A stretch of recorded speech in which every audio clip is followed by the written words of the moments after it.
나쁜 건 아니죠. 욕망은 사람을 살게 하는 원동력입니다. 그죠? 근데 이 욕망에 집착할 때 탐욕이 되는 거죠. 그 다음에 하나님과의 관계 안에서도 평화를 파괴하는 게 바로 죄입니다. 그죠? 죄, 불신, 교만 이런 것들이 있습니다. 그럼 평화를 깨는 것 중에 하나가 바로 불평입니다. 공동체 안에 보면 늘 불평하는 사람이 있죠. 그죠? 그 투두리 스머프들이 있습니다. 그죠? 네. 저희 1500년 전에 저희 베네딕토 성인이 큐칙스를 쓰셨는데, 베네딕토 성인의 큐칙스에도 보면은 불평하지 말라는 말이 참 많이 나옵니다. 아마 그 시대에도 수도자들이 불평을 많이 했나 봐요. 네, 그래서 이제 불평함이 없도록 할 것이다. 또 광야에서 이 불평의 대표 주자들이 바로 이스라엘 백성이었죠. 물레나라 뭐 고기 한번 먹어봤으면 하고 이제 막 불평을 많이 했죠. 그죠? 이 불평의 원인이 뭘까요? 스스로 바꾸려는 노력을 하지 않는다는 고백과 같습니다. 나는 옳다. 네가 바뀌어야 돼. 그죠? 공동체가 바뀌어야 돼. 또 불평을 많이 하는 사람들은 바로 열등의식의 표현입니다. 낮은 자존감, 피해의식, 땡땡땡 때문에 저 자면 못 쓰면 이렇게 불평하는 거죠.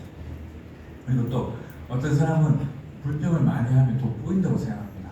이 불평과 정의를 혼동하는 거죠. 네. 이 불평하는 사람이 또 불평합니다. 가만히 보십시오. 그래서 불평이 이제 어떤 삶의 습관이고 어떤 태도로 이제 이렇게 그런 태도로 살아가는 사람이 있습니다. 그래서 그 불평하는 대상이 사라졌어요. 그리고 또 다른 불평의 대상을 찾습니다. 그런 경우를 보게 됩니다. 그래서 오래 살고 싶으면 불평하지 마십시오. 불평을 많이 하면은 이 스트레스 호르몬인 이 코르티솔이 2배 이상 높아진다고 합니다. 그 불평하면 할수록 불평 잘하는 뇌가 된다고 합니다. 늘 불평하는 사람이 있습니다. 그죠? 그리고 이 불평하는 사람이 있으면 불편합니다. 그죠? 옆에 가기 싫어요. 그죠? 왜냐하면 그 사람이 다른 데 가서 또 나에 대해서 불평할까봐 좀 염려가 되죠. 그래서 이제 본당에서 보면 이제 불평하는 사람들이 이제 많이 있습니다. 내가 이런 것까지 해야 돼. 또 본당에서 보면은 수도원도 마찬가지고 수녀원도 마찬가지일 겁니다. 일하는 사람은 늘 일하고 일 안 하는 사람은 늘 일 안 합니다. 그죠? 그래서 봉사하는 사람 잘 하니까 또 시킵니다. 근데 이런 사람일수록 불평을 많이 합니다. 내가 이런 것까지 해야 돼. 근데 이제 저는 개인적으로 이런 불평하지 말고 오히려 그것을 통해서 수행의 기회로 삼자, 말없이 그냥 묵묵히 하는 그 모습을 보면서 사람들이 예수님을 또 성모님을 이제 느끼게 됩니다. 이게 바로 선교죠. 많은 말을 해가지고 되는 게 아니라 정말 묵묵히 그냥 드러나지 않게 일하고 또 그렇게 봉사하는 모습, 그 모습이 바로 선교가 되는 겁니다. 수행의 기회로 삼자, 자발적으로 움직이자. 그리고 또 주변에 불평하는 사람이 있으면 잘 들어주는 것도 도움이 됩니다. 근데 어떤 자매님들은 오셔가지고 성사보러 오셔가지고 이런 이야기 합니다. 신부님, 제가 남의 이야기를 안 하려고 했는데 그 자매가 자꾸 남의 이야기를 하는데 그 외면하자니 또 미안하고 또 들어주자니 제가 죄 짓는 것 같고 그래서 조금 더 동조했습니다. 그렇게 이야기합니다. 그래서 남의 이야기를 주변에 많이 하는 사람들이 있으면은 그 사람이 지금 힘들다는 뜻입니다. 그래서 이제 보통 사람들이 이렇게 이야기하죠. 남의 얘기를 많이 하면은 맞아, 그 사람 나한테도 그랬어, 나한테 더 심했어 하고 막 지금 맞장구를 쳐가지고 더 막 부풀려집니다. 그러지 말고 그 사람의 그 이야기를 하고자 하는 의도를 살펴야 됩니다. 왜 이야기를 할까? 힘들다는 뜻이죠. 그래서 자매님이 혹은 형제님이 많이 힘드신가 봅니다. 그 일 때문에 많이 힘드셨군요. 아이고 그랬구나. 아이고 얼마나 힘들었으면은 이건 제가 되지 않잖아요, 그죠? 공감해 주는 거잖아요. 그래서 구나체를 많이 쓰면 좋습니다. 힘들구나. 근데 흔히 이제 아내가 와가지고 막 힘든 이야기 하면은 이제 남편이 이렇게 이야기하죠. 네가 잘못했겠지. 자, 이제 내면의 평화를 찾아오면은 어떤 주님이 번역한 장자의 이름은 이렇게 나옵니다. 신발이 맞을 때 발은 있습니다. 평화가 찾아오면 모든 게 자연스러워지는 거죠. 허리띠가 맞을 때 배는 있습니다. 마음이 바를 때 평화가 찾아왔을 때 이제 옳고 그름을 있습니다. 네가 오라 내가 오라 틀렸어. 이 옳고 그름의 이 기준을 넘어서게 되는 거죠. 모든 것 안에서 선을 작용시켜 주시는 하나님의 그 더 큰 선을, 더 큰 뜻을 찾게 되는 거죠. 로마서 8장 28절에 나오잖아요. 그죠? 모든 것이 작용해서 더 큰 선한 결과를 만들어낸다는 걸 믿기 기다릴 줄 알게 됩니다. 여러분들처럼. 그죠? 여기 조그만하게 제가 고해성사와 고무신 쿵은 뭐냐면은 저희 아버지가 저에게 들려주신 유머입니다. 조금 좋으시는 하품만 분이 계셔가지고, 옛날에는, 지금은 성당이 가까워서 뭐 쉽게 그냥 뭐 차로도 올 수 있고 하지만, 옛날에는 우리 선조들은 안 그랬잖아요. 그죠? 성당이 뭐 정말 이렇게 뜨문뜨문 있어가지고 막 산을 넘어서 이제 그 판공성사도 보고 미사도 하고 막 그랬잖아요. 근데 이제 이 하루는 두 부부가 이제 산을 넘어서 가는데 너무 다리가 아픈 거예요. 그래서 막 너무 힘들어서 막 좀 투덜투덜했어요. 불평을 했습니다. 근데 이제 이것도 제가 된다는 걸 느낀 거예요. 그래서 그 고해소에서 들어가서 이제 오는 길에 불평을 많이 했습니다 하니까 보석으로 시부님께서 이 부부에게 똑같은 보석을 줬습니다. 다음번에 미사 올 때는 옛날에 다 고무신 신었으니까 고무신에 콩을 3알 넣고 오세요. 그랬어요. 고무신 우리 어르신분들도 아시잖아요. 그죠? 고무신 신고 그 안에 콩을 넣어봐요. 얼마나 발이 아파요. 그죠? 걷기도 힘듭니다. 그래서 이제 아내는 막 걷기 힘들어가지고 막 기우뚱기우뚱하면서 걷고 있는데 남편은 잘 걷는 거예요. 그래서 당신 혹시 고무신에 콩 안 넣은 거 아니야? 했더니 콩 넣었지. 왜 이렇게 잘 걸어? 난 삶은 콩을 넣었지. 콩 넣긴 넣었죠. 그죠? 저희 아버지가 저희 들려주신 유머입니다. 자, 그럼 이제 제가 이건 어디에도 나오지 않습니다. 그냥 제가 수도원에 살면서 이제 제 나름대로 터득한 겁니다. 그래서 이제 평화를 깨는 관계와 부정적인 감정을 다스리는 10가지 꿀팁. 요즘 이런 게 좀 유행이더라고요. 네. 자, 우선 첫 번째, 속 시끄러운 일이 일어나지 않을 수 없다. 이걸 먼저 받아들여야 됩니다. 늘 이제 막 산은 산이요, 물은 물, 이렇게 살 수 없습니다. 힘든 사람들 미숙씨가 찾아옵니다. 근데 밤새 미숙씨가 찾아왔다 하더라도 아침이 되면은 아무 일 없는 것처럼 사십시오. 그러면 아무 일 없어집니다. 근데 뭐 이렇게 삐져가지고 막 몇날 며칠 말도 안 하고 막 토라져가지고 막 저쪽에서 그러면 막 피해가고 그러지 마시고 그냥 아무 일 없는 것처럼 인사하고 웃고 그렇게 지내십시오. 그러면 실제로 아무 일 없어집니다. 저는 부부지간에는 늘 사랑하고 아껴주고 이해해주고 그런 줄 알았는데 부부 사이도 막 삐지고 말 안 하고 막 그렇다고 그러는데 맞나요? 저 결혼 안 해봐서 잘 모르겠습니다. 부부지간에 사랑만 하며 사는데도 같이 있는 사람들끼리도 그렇게 막 삐지는데 사실 아침에 일어나서 그냥 아무 일 없는 것처럼 사십시오. 그러면은 아무 일 없어집니다. 또 요 말도 도움이 됩니다. 네가 뭐라고 스스로에게 말하십시오. 다른 사람들 말고 내가 뭐라고 그죠? 나도 아무것도 아닌데 나도 잘 못하면서 다른 사람들에게 이제 막 화살을 쏩니다. 그죠? 자, 그 다음에 두 번째, 최선을 다해라. 그리고 나머지는 하나님께 맡겨드리라. 결과에 연연하지 않는 거죠. 사실 그죠?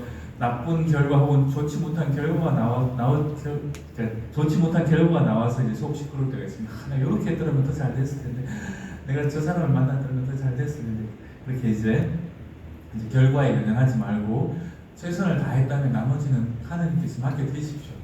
우리가 설령 나쁜 길을 걷는다 하더라도 하나님께서는 그 나쁜 지점에서 또 다른 선을 만들어 주신 분이십니다. 그래서 거기 주저앉지 마시고 내가 최선을 다했다면 나머지는 주님이 알아서 하십시오. 그리고 이제 또 다시 묵묵히 나의 길을 걸어가면 됩니다. 그분을 향해서. 3번 아까 말씀드렸죠. 부정적인 감정, 불평을 형님 붙들고 이야기하지 말고 하나님께 말씀드려라. 아셨죠?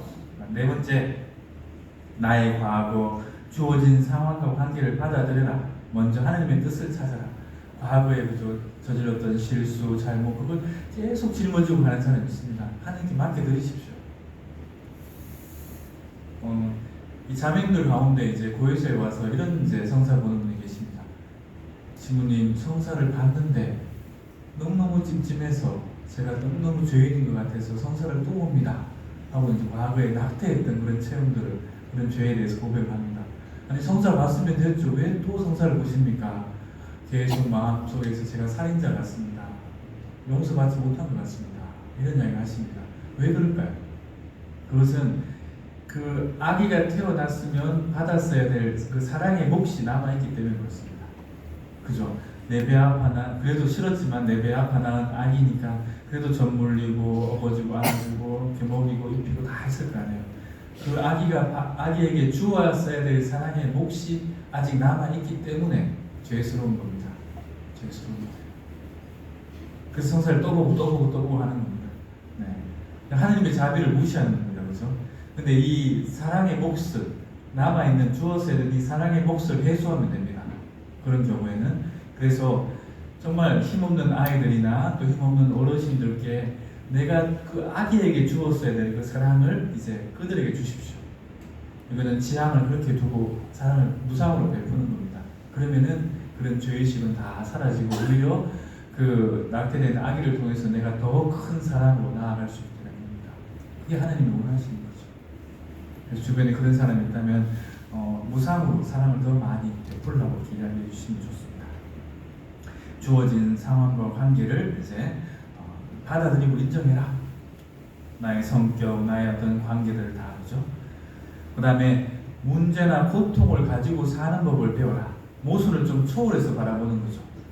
다 그죠. 말도 안 되는 상황들, 또 말도 안 되는 그런 이제 어거지를 이제 비상식적인 행동을 하거나 말을 하는 사람들 주변에 늘 있습니다, 그죠. 근데 그런 사람들을 이제 예수님의 눈으로 다시금 바라보는 거죠. 그럴 때 이 좀 초월하게 됩니다, 모순을. 그죠. 이렇게 이제 어느 정도 이제 나이가 들고 영적으로 더 깊어지면은 좀 이렇게 좀 떨어져서 볼 수 있는 여유가 생깁니다. 여유로 기다릴 줄 알게 되는 거죠. 하나님의 더 큰 뜻이 있겠죠. 막 좀 억울하거나 문제가 생기거나 고통이 오더라도 좀 여유를 가지게 됩니다. 그리고 항상 예수님이라면 어떻게 하셨을까? 성모님이라면 어떻게 하셨을까? 생각하면은 식별의 기준이 될 수 있습니다. 저희 아버지가 이제 시골에 그 하루는 그 선산에 갔는데 그 선산에 막 그 뚝이 무너지고 아카시아 나무가 우거지고 해가지고 이 선산을 좀 정비를 해야겠다 해가지고 그 포크레인 기사를 불러가지고 이제 막 길을 다시금 정비하고 이제 막 뚝을 다시 쌓고 나무도 좀 캐내고 막 그랬습니다. 이런 작업을 하고 있는데 그 들어가는 입구에 귀농에서 사는 부부가 있었습니다. 학교 선생님 하시다가 그분들이 이제 어느 날 갑자기 막 집 뒤로 포크레인이 오더니 막 길을 내고 땅을 파니까 깜짝 놀라가지고 신고를 한 겁니다. 그래서 군청에서 나와가지고 이제 뭐 이야기를 하는데 이제 그 아무리 자기 땅이라도 신고를 하고 공사를 해야 되는 거더라고요. 신고하지 않고 하면은 벌금을 내야 되는데 그 아버지한테 벌금을 200만 원을 내라는 거예요. 아버지가 처음엔 좀 억울했습니다. 아니 내 땅에 내가 공사하는데 왜 200만 원이나 내야 돼? 하고는 이제 불평을 했죠, 마음속으로. 근데 갑자기 성모님이라면 어떻게 하셨을까? 아무리 생각해도 가서 달려가가지고 그 부부한테 막 싸우거나 이러지 않고 그냥 순종했을 것 같다 이런 마음이 드셨대요. 그래서 이제 그냥 내가 뭐 잘 몰라서 그런 거니까 200만 원 벌금을 내고 그 다음에 이제 그냥 공사를 다 마무리했답니다. 근데 이 부부가 나중에 뒤늦게 그 사실을 알게 된 거예요. 미안하잖아요.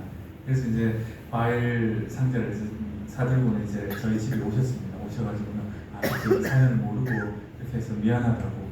그러면서 이제 사주 막내가 찾아지고 아버지 어머니 사신 것도 보게 되고 서로 이제 대화를 나누면서 점점 가까워지면서 나중에 이 두 부부가 이렇게 이야기했답니다. 천주교 신자가 되고 싶다. 그래서 이제 교의를 받고 아버지 어머니가 대모를 서주시고 천주교 신자가 됐어요.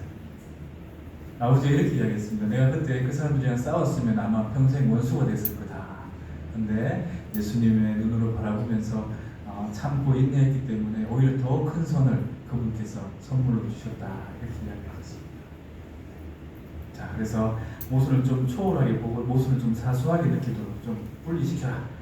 그 다음에 이해하기 힘든 사람이 있습니다. 그죠? 정말 있습니다.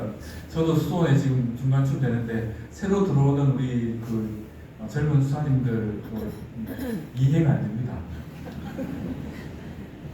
아마 우리 여기 이렇게 부모님들은 자식들이 이해가 안 될 겁니다. 그죠? 이해가 안 됩니다.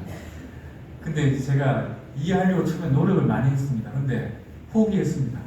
이해하지 말자. 가만히 생각해보면 내 방식대로 그들을 바라보는 거죠. 그죠? 제 위에 선배들은 저를 바라볼 때 또 이해가 안 될 겁니다. 그죠? 마찬가지입니다. 그죠? 그래서 내 방식대로 다른 사람을 바꾸려고 한다는 뜻인 거죠. 그래서 이해하려고 하지 마라. 그냥 just see 있는 것들을 보는 거. 이게 바로 7번입니다. 7번은 시험에 나옵니다. 별표 5개. 네. 마음을 비우고 justice 있는 그대로 바라봐라. 훈련하면 됩니다. 이거는 지난 시간에 말씀드렸죠, 그죠? justice, justice 있는 그대로 바라보는. 그리고 그 너무 힘들면은 분리의 시간도 도움이 됩니다. 부부 시간에도 그렇고 친구 시간에도 그렇고 또 어떤 분들은 본당에 나오는데 본당 신부님들에 상처받아가지고 그 냉담하는 경우도 있습니다. 근데 냉담하지 마시고 다른 성당 가십시오. 괜찮습니다. 진짜 힘들죠. 근데 여기 나오죠. 진짜 너무 힘들면 조건이 있습니다. 계속 분리만 하게 되면 도피하는 거죠. 그럼 성장이 일어나지 않습니다. 부딪혀 싸울 때 이제 성장이 일어나는 거죠. 근데 진짜 너무 힘들 때는 좀 분리해도 됩니다. 괜찮습니다. 그 다음에 9번은 우리 마테오 성당 교우분들이 늘 하는 거잖아요. 그죠? 주님께 믿음을 두고 기도하고 또 성사를 봐라. 그 다음에 10번 하느님의 현존 속에 살아야 합니다. 늘 그분이 내 곁에 내 안에 나와 함께 살고 계십니다. 예수님과 함께 할 때 바로 평화가 찾아옵니다. 아까 제자들 말씀드렸잖아요. 그죠? 평화가 너희와 함께 Peace be with you. 그 다음에 때로는 이제 우리가 불안하고 초조하고 할 때가 있습니다. 그렇죠? 근데 이제 이런 불안과 초조함, 두려움 속에서 우리는 더 큰 새로운 주님을 만날 수 있게 되는 겁니다.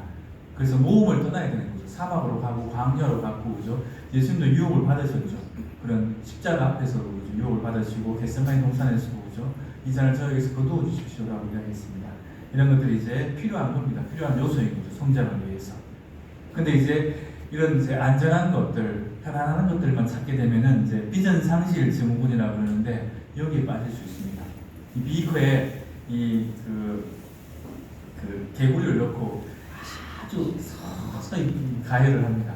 그러면 이제 이 개구리가 아이 좋다 하다가 어느 날 익혀버립니다. 죽습니다. 그래서 이제 이 좌절, 무시, 상처 때문에 도피하지 말고 이제 좀 맞서 싸우고 함께하고 하는 이제 모험을 떠나는 거, 광야로 떠나는 거, 이것도 도움이 됩니다. 그리고 각자 개개인이 이제 평화를 유지해야 됩니다. 그럴 때 이제 공동체에 영향을 미친다는 겁니다. 예수님도 반대받으셨습니다. 그래서 유대인들이 그죠 반대했죠. 예수님의 제목이 뭐였어요? 신성 모독이었습니다. 그죠? 그래서 유대인들의 특히 이제 지도자들이 예수님을 계속 반대 표징이 되어가지고 무시하고 또 심지어 십자가에 못 박혀 죽게 만들었죠. 우리도 마찬가지입니다. 우리는 그런 예수님을 따르고 있는 그리스도인들인 거죠. 그래서 이 마음의 평화라는 것은 항상 막 평화로운 거, 고통이 없는 거, 시련이 없는 거 이걸 이야기하는 게 아닙니다. 고통과 시련은 늘 찾아옵니다. 그죠? 가만히 잠자고 있는 나의 코트를 건드리는 사람이 너무 많아요. 그죠? 근데 여기 요걸 기억하십시오. 고통이 오더라도 그죠? 다시 가운데로 올리는 마음. 요 마음이 바로 중요한 거죠. 평형을 달성하는 것이 아니라 중심, 우리의 중심은 누구죠? 예수님입니다. 그죠? 중심으로 다시 돌아가는 겁니다. 그죠? 중심으로 돌아가는 마음. 근데 이제 안 돌아오려고 이제 계속 버티고 있는 거, 이건 이제 한 예수님과의 거리가 더 멀어지는 거죠. 중용의 마음이 아닌 거죠. 그리고 이 세상이 주는 평화, 전쟁이 없는 이런 평화가 아니라 예수님이 주시고자 하는 평화는 십자가와 온유함을 거치는 그런 평화입니다. 십자가, 온유함. 좀 더 구체적으로 이제 살펴보겠습니다. 십자가와 온유함. 근데 예수님도 실제로 그죠? 내 마음이 괴로워 죽을 지경이다. 이런 겟세마니 동산에서도 그죠? 그렇게 이제 마음이 너무 괴로워 죽을 지경이라 했지만은 아버지의 뜻에 순종하셨죠. 그리고 또 예수님께서도 저의 하나님 어찌하여 저를 버리시나이까라고 십자가에 이야기했지만 마치 이게 그 예수님께서 아버지 하나님께 대한 신뢰를 포기하는 것처럼 느껴지지만 그렇지 않습니다. 이 대목은 그 시편 전체를 다 봐야 됩니다. 시편 전체를 다 보면은 이 예수님께 대한 어떤 한탄과 도우심, 간청, 구원 이런 것들이 다 함축되어 있습니다. 그래서 예수님께서 단순히 십자가 위에서 호소했던 게 아니라 바로 이 구절을 통해서 시편 전체에 흐르고 있는 이제 하나님께 대한 깊은 신뢰와 그다음 믿음, 의탁 이런 것들을 이제 포함하고 있습니다. 읽어보면은 이렇게 나옵니다. 저희 선조들은 당신을 신뢰하였습니다. 신뢰하였기에 당신께서 그들을 구하셨습니다. 어머니 젖가슴에 저를 평화로이 안겨주시는 분, 이 모든 것을 다 함축하는 의미로서 이제 하나님, 저희 하나님 어찌하여 저를 버리셨나이까 라고 이제 표현하고 있는 겁니다. 그래서 십자가의 피를 통해서 이룩된 평화라는 것을 먼저 기억하십시오. 그래서 시련과 고통을 거치고 난 다음에 진짜 평화가 찾아오는 거죠. 그래서 건너감의 평화, 이게 바로 뭐죠? 파스칼입니다. 그렇죠? 파스칼. 십자가의 피를 통해서 평화를 이룩하시고 만물을 화해시킨 분이시다. 십자가에서 나온다. 프란시스 교황님이 말씀하셨습니다.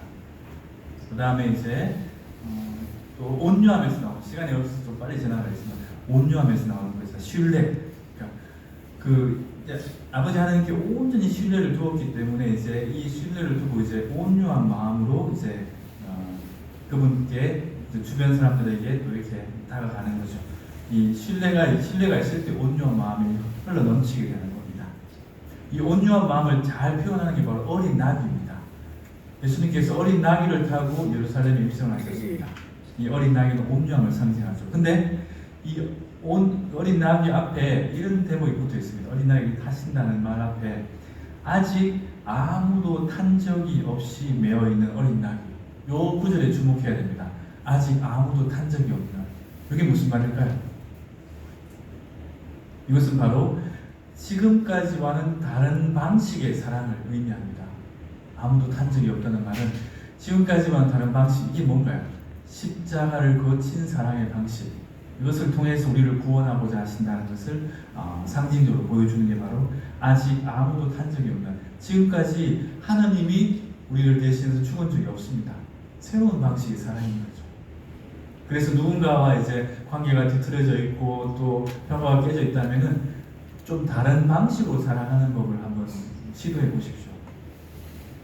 막 칭찬만 해가지고 되는 게 아닙니다. 때로는 그죠? 좀 멈추고 기다려주는 것도 사랑이라고 말씀드렸잖아요. 그죠? 그래서 지금까지와는 다른 방식의 사랑을 이제 우리에게 시사해주고 있습니다. 그리고 평화는 우리 힘으로 어떤 때는 불가능할 때가 있습니다.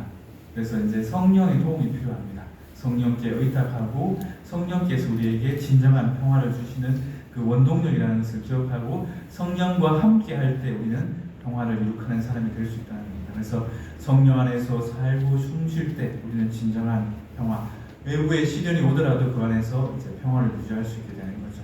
그래서 그렇게 이제 세상에 평화를 이룩하는 사람이 되는 겁니다. 평화를 이룩하는 사람이 되기 위해서는 새롭게 살아가는 방식을 보완하고 생명을 내어놓는 것이다. 그래서 기억하십시오. 성령의 인도에 따라가는 삶, 이것이 필요하다는 겁니다. 성령의 인도에 따라가는 삶.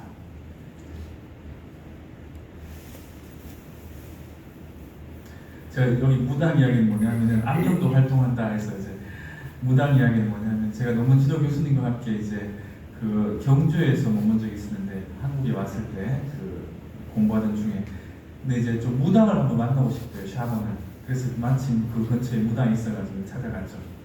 근데 이제 그 무당이 이제 처음 이제 저 수녀님 한 분하고 저하고 이제 또 논문 지도 교수님 김혜기이신데 같이 이제 만났는데 대뜸 그 앉자마자 이 무당이 그 점을 보는 거예요. 청하지만 했는데 그냥 막 술술 나오는가 봐요. 그래서 그 제 그 논문 지도 교수님한테는 그때 2016년이었는데 2018년까지 이사를 가지 마라. 그리고 그 집에 놀러 있어야겠다. 딴 데 가면 이제 애군이 끼인다고 그러고 또 그분이 이제 수도원에서 나오셔가지고 독신으로 사시는 분이셨는데 2018년까지는 여자를 조심해야 된다. 네, 실제로 2018년에 여자친구가 생겼어요. 그래가지고 저한테 막 그 폰에 여자친구 얼굴 보여주면서 나 얘랑 결혼할 거라고 제가 한방 날렸죠. 그 무당이 그 여자 조심하는 거잖아요. 그리고 이제 2018년에 또 2018년 중이었나봐요. 좋은 책이 나와가지고 아주 유명해질 거라고 했는데 실제로 2018년에 책도 나오고 좋은 교수도 되고 막 그렇게 됐어요. 그래서 우리가 무당의 예언이 이루어지고 있다고. 저보고도 제가 뭐 이렇게 의도적으로 이제 점을 보러 갔으면 이제 그건 죄가 되겠지만 그 의도하지 않았으면 그냥 앉아 있는데 막 이야기 막 하시는 거예요. 저보고는 이 이마를 내놓고 다녀야 된대요. 그럼 이 이마로 거기 다 들어온다고 이렇게 이야기해요. 저한테 그동안 혼자서 굉장히 고생을 많이 했는데 이제 3년이 지나고 나면은 굉장히 유명해질 거라고 막 이야기하시더라고요. 그리고 그 다음 대목에 제가 막 자지러지고 웃었습니다. 다음 생에는 여자로 태어날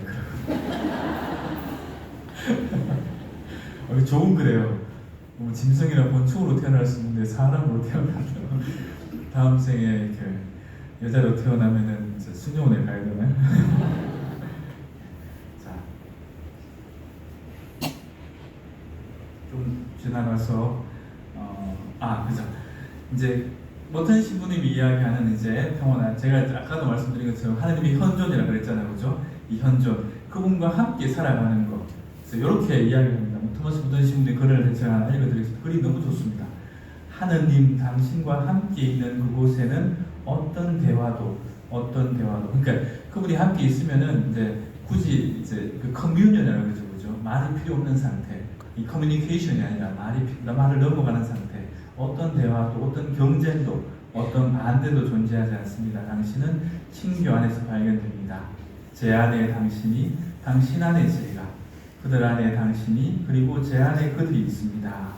소유하지 않음 안에 소유하지 않음이, 열정이 없음 안에 열정이 없음이, 비움 안에 비움이, 자유 안에 자유. 저는 홀로 있습니다. 당신도 홀로 있습니다. 아버지와 저는 하나입니다. 이 영적으로 온전히 일치된 그 상태를, 이제 이 평화를 유지하고 있는 상태를 모든 주님이 이렇게 이야기합니다. 그래서 being peace에 대한 이야기를 합니다. 평화로운 존재가 되어야 된다. 내 내면의 존재의 평화 자체이신 그분 예수님이 현존하고 있을 때 우리는 평화의 존재가 된다는 거죠. 그래서 이제 내가 평화로운 존재가 될 때 세상 사람들에게 평화를 제대로 이제 전할 수 있게 된다는 겁니다. 그러면 이제 어떤 감정적인 위로나 평화의 느낌은 완전한 평화가 아니라는 거죠. 우연히 일어나는 겁니다. 그래서 하나님과의 일치는 그분의 뜻에 자신을 온전히 잃어버림 없이는 완전한 평화에 도달하는 것은 불가능하다. 그래서 매 순간순간 우리가 예수님이라면 또 하나님의 뜻을 먼저 찾아갈 때 조금씩 그분 안으로 스며들게 되고, 그분이 내 안에 삶을 발견할 때 이제 그 외부로부터 흔들리지 않는 그런 영적인 평화 가운데 살 수 있습니다. 그리고 또 너무 과도한 활동도 위험합니다. 이 활동에 얽매이게 되면은 이제 너무 분주하기 때문에 또 내면의 평화를 잃게 되는 거죠. 그래서 활동을 많이 하는 사람일수록 더 많이 그분 곁에 머물러야 됩니다. 꼭 기억하십시오. 본당에서 활동 많이 하는 분이라면 반드시 성당에 홀로 오셔가지고 고요히 앉아서 그분 곁에 머물며 내가 하는 것이 아니라 그분 안에 있는 나와 함께, 내 안에 있는 그분과 함께 활동할 때 그 활동들은 자연스러워지고 결과로부터 초연해지게 되는 거죠. 그래서 자기 자신으로부터 먼저 내 뜻이 아니라 그분의 행위, 그분께서 나와 함께 하심을 믿고 결과에 초연하는 법을 배워야 된다는 것을 기억하시면 좋겠습니다. 우리가 우리 자신에 대해 평화로울 수 있는 것은 오직 우리 자신으로부터 자유로울 때뿐이다. 그분이 나와 함께 하시기 때문에 그분 안에서의 자유로움을 느끼는 거죠. 자, 그럼 이제 마지막으로 몇 가지 성찰을 해드리면서 마치도록 하겠습니다. 자, 이제 사순시기도 벌써 중반이 지났습니다. 지금 우리가 이제 그분의 성삼위를 파스카의 신비를 준비하기 위해서 지금 그분의 지금 내 앞에 오셨어요. 그분이 나와 함께 계십니다. 근데 그분이 나와 함께 계심이 평화로움인가 아니면 죄로 인한 두려움인가 한번 성찰해 보십시오. 그분이 내 앞에 그저 데레사야 하고 오셨어요. 근데 우리 데레사 자매님은 우리 마리아 자매님, 우리 안나 자매 어디 갔어요? 지난시간 안나야 하고 이렇게 오셨는데 준비가 잘 된 사람에게는 막 달려가서 안기겠죠. 근데 준비가 되어 있지 않다면 두려움을 느낄 겁니다. 자, 그리고 평화로운 사람이 되기 위해서 지금 내가 찾아야 할 새롭게 사랑하는 방식은 뭔가? 지금 내가 분열 가운데 있고 분쟁 중에 있다면 좀 새로운 방식, 아무도 탄 적이 없는, 지금까지 해본 적이 없는 새로운 방식의 사랑을 한번 찾아보십시오. 내 마음의 평화를 깨는 것은 무엇인가? 외부로부터 오는 것인가? 아니면 내면에서 오는 것인가? 한번 찾아보십시오.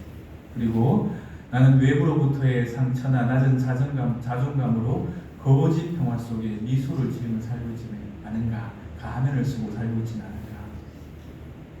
나는 지금 현실을 도피하여 참된 영적 평화를 위한 십자가를 외면하고 있지는 않은가? 공동체의 평화를 건설하고 있는가? 아니면은 마음관의 무기 어느 폭력을 쓰고 있지는 않은가? 내가 평화를 위해서 멈추어야 할 것은 무엇인가 보죠. 너희는 멈추고 하나님 나를 알라 싶은 말씀처럼 그죠. 긴장을 완화하고 갈등을 해소하는 데 힘쓰고 있는가? 아니면 너무 심하게 지금 마찰을 빚고 있지는 않은가? 난 항상 되받아치려고 하고 화를 내려고 하고 있지는 않은가? 비폭력으로 대응하는 법을 알고 있는가? 평화의 몸짓과 평화의 말로 대응하는 법을 알고 있는가? 나는 이런 외부로부터 내부로부터 오는 그런 평화스럽지 못한 상황에 어떻게 반응하고 있는가? 교황님께서는 성찰을 해보라고 이제 말씀하셨습니다.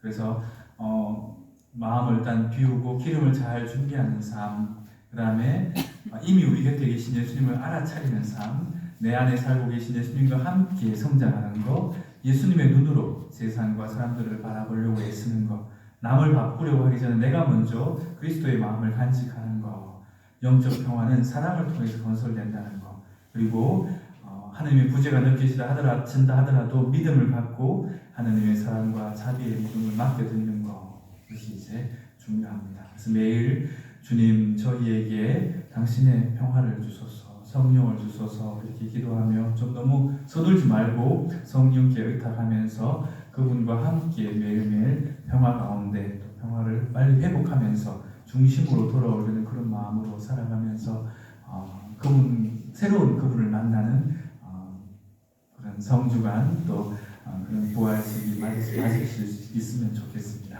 네. 잘 들어주셔서 박수로 감사합니다.